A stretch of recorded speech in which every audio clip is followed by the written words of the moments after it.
Les élèves, aujourd'hui, vous allez poursuivre le travail sur les femmes dans le sauvetage des enfants pendant les guerres. D'accord? Voilà.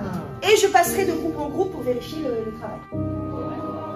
Oui, Clément? Donc, nous avons terminé nos recherches sur Paul Niederman. Il a témoigné de son parcours et des femmes qu'il a aidées pendant la guerre. Si vous voulez, maintenant, je peux aussi vous montrer notre diaporama. Paul Niederman vivait avec sa famille dans le sud de l'Allemagne, près de Stuttgart. Il était juif. Dans les années 30, les juifs sont persécutés dans toute l'Allemagne. Paul et sa famille sont envoyés dans le sud de la France, à Gurs, dans un camp d'internement avec des milliers d'autres juifs allemands. Les conditions sont horribles. Il y a des femmes qui aident les prisonniers. Paul a-t-il croisé ou rencontré par exemple Madeleine Barrault? Madeleine Barrault, qui appartient à une association chrétienne protestante, va mettre en place un réseau d'aide sur place. Elle et ses camarades ont tout fait pour procurer des rations supplémentaires aux détenus. Elle organise des concerts, des spectacles pour essayer d'animer un peu le camp. Elle met en place des cours et des écoles. Paul Niederman fut envoyé ensuite au camp de Rivesaltes. Ce camp, créé en 1941, va accueillir dans des conditions horribles près de 50 000 déportés. Là aussi, la faim, l'horreur, la peur, des enfants victimes de tout cela. Et toujours des femmes pour aider, secourir, soigner. Cette femme est Dora Melan, elle a 21 ans, elle appartenait à un réseau de résistance. Elle était au camp de Rivesaltes. Elle a sauvé 500 enfants qui auraient dû aller au camp de la mort. Il y avait une femme qui s'appelait Sabine Zlatine qui a convaincu la mère de Paul, son frère, de les emmener à Palavas-les-Flots et ensuite à Isieux en 1943.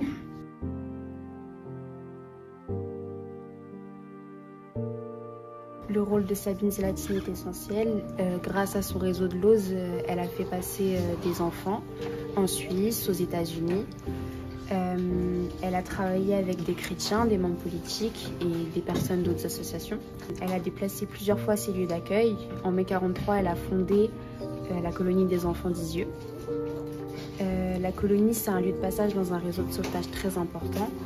Et il y a eu au moins 105 enfants, juifs pour la plupart, qui ont été accueillis à partir de mai 1943. À Isieux, les femmes sont présentées pour protéger au mieux les enfants. Elles jouent le rôle de mère, d'éducatrice, de professeur et de médecin.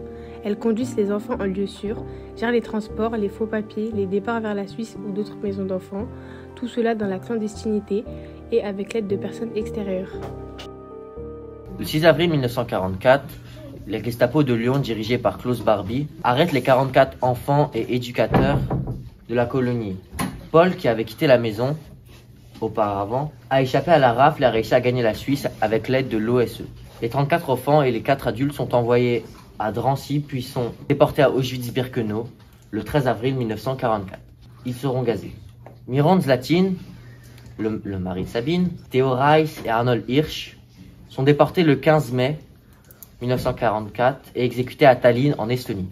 J'ai lu beaucoup de témoignages où les enfants parlaient des femmes qui les ont cachées, soignées et protégées.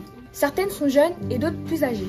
Elles ont pris des risques, ces femmes. Certaines ont suivi leurs idées. Elles n'aimaient pas la justice, la misère. Elles ont suivi leurs idées politiques, religieuses. Il y a eu des centaines de femmes sauveuses d'enfants. Marie Helmes a secouru des enfants à Rivesaltes, les a fait passer aux États-Unis. Odette Rosenstock, fondatrice avec son mari du réseau Marcel, qui a sauvé des centaines d'enfants. Madeleine Dreyfus, résistant, créa un réseau de sauvetage d'enfants dans la région Haute-Loire. Laja Feldblum, monitrice des enfants à Palavas puis à Isieux, déportée à Auschwitz. Et Margot Cohn, éducatrice dans la maison d'enfants du Sac, en Corrèze.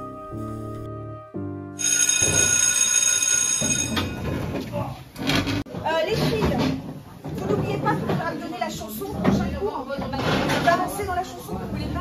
Je suis choquée de ce que je viens de voir en classe. Ces enfants sauvés par des hommes et des femmes qui ont affronté le danger pour les sauver. Ce sont des modèles, ces femmes, c'est sûr. Plus tard, dans notre guerre et jusqu'à aujourd'hui encore, elles sont au cœur d'atrocités. Victimes, mais aussi protectrices. L'autre jour à la télévision, j'ai vu des femmes en Ukraine sauver des orphelins sous les bombes. Il y a aussi la Palestine, la Syrie, toujours les mêmes horreurs.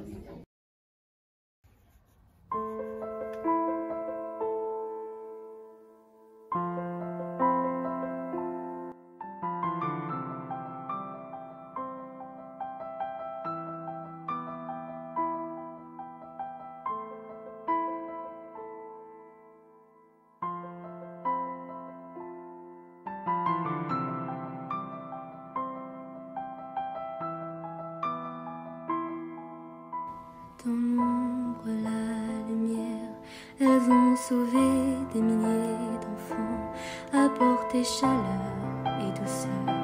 Quand tout était froid, horreur, elles ont souvent risqué leur vie pour des papiers, du pain aussi. Anonyme au cœur immense, elles gardent le silence. Encore, encore, femmes de l'ombre, traçant un chemin dans la lumière.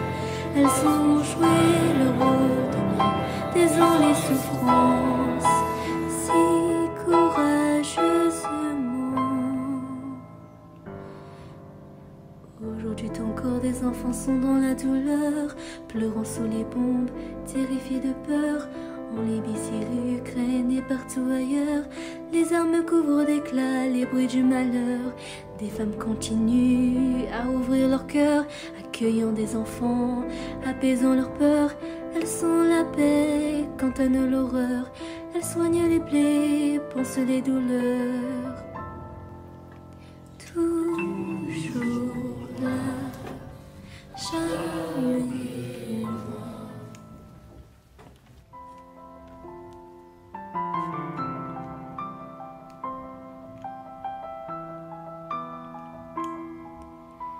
Dans l'ombre, la lumière, elle sort de l'eau des milliers d'enfants, donne chaleur et douceur. Quand tout devient noir, horreur, elle dégage des forces infinies pour du lait, des jouets aussi. Anonyme au cœur immense, elle brise le silence. Encore, encore unie sous les bombes, luttons toujours malgré la guerre.